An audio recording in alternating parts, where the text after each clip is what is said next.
While harvest drags on, marketing grain never ends. We talked to an agricultural economist from the University of Nebraska for his perspective.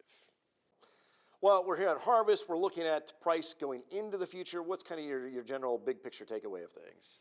The low risk strategies, take that carry. Take that carry on that thing. These stocks are offering a carry, and it's also going to lower the probability of any big positive price movements from now into 6 months in the future. There'll be little rallies, but nothing real big. So what are some of the things guys need to be thinking about is, margins are razor thin, if even there, if people are trying to put pencil to paper and trying to make a little money off this crop? Not to get too far out of hand. Don't think too ahead of yourself.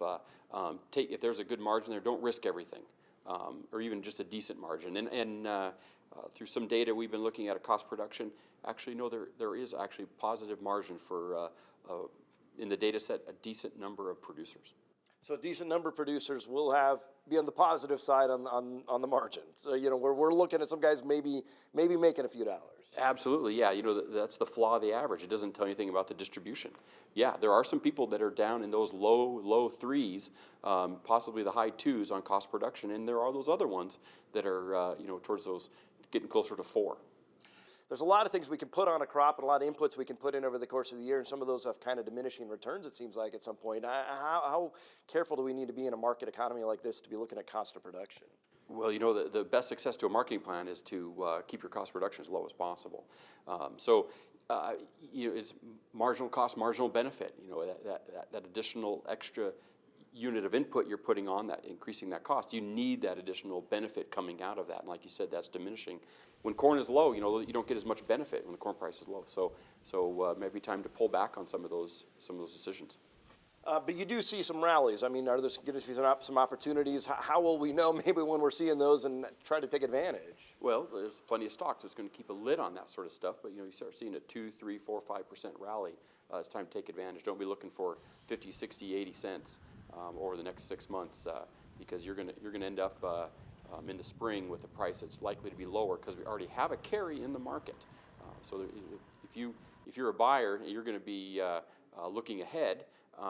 Where you're going to already have acquired those stocks that you wanted. All right, thanks so much. Thank you. The man who guided the state fair through its move is retiring. Joseph McDermott has been part of the Nebraska State Fair for 30 years, the last 9 years as executive director. He was there during the days people questioned if the fair would survive. Now it grows bigger and arguably better every year. Members of the fair board say McDermott played a major role. Obviously, you need very strong leadership in a situation where there's change on that magnitude. By the same token, you have to have a strong staff and you have to have a strong community like Grand Island that's willing to embrace an event like this. And all of those things together are what's led to the success of the fair. Board members believe Nebraska's reputation is on the rise, and they believe it'll be an attractive job that'll attract nationwide interest in the fair community.